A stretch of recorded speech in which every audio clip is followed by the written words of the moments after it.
Ito ay isang kwento tungkol sa isang lalaki na nagngangalang Makong. Isang mayaman at sikat, ngunit ano nga ba ang gagawin ni Makong kung isang araw ay biglang naubos ang lahat ng kanyang kayaman?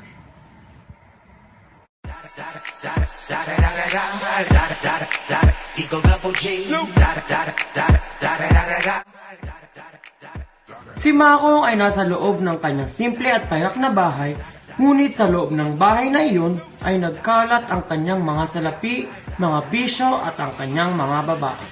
Them all, yeah, I'm burning it up. DPGC, you should be turning it up.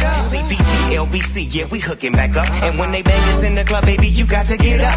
Cause homies, thug homies, yeah, they giving it up.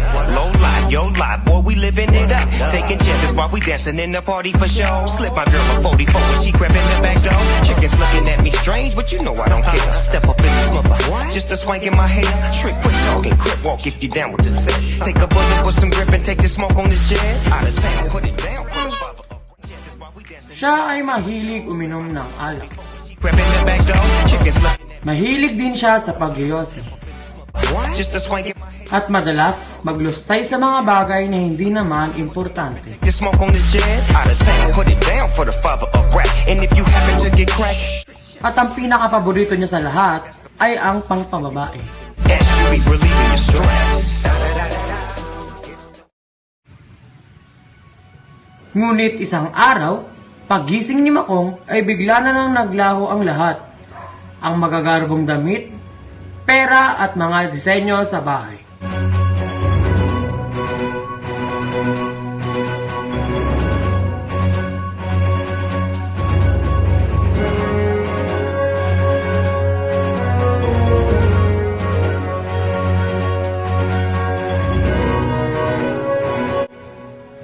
Dali-daling napatakbo si Makong sa kanyang mga kaibigan na si Joven at Jassy na naninirahan lamang sa gilid ng kanyang tahanan.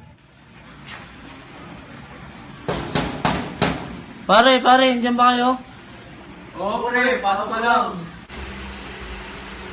Pare, may pera ba kayo dyan? Ha? Parang nakaraan lang, dahil pang pera. Oo nga, ano ba nangyari? Ganito kasi mga pre. Ganito ko sa inyo makinig kayo Mayaman ka noon pero ano nangyari na ngayon sa'yo? Silito ang lahat kahit saan, kaya ipon mo'y naubos na. Lakbiso, babae. Lakbiso, babae. Kaya ngayon mga pera mo'y biglang naglaho na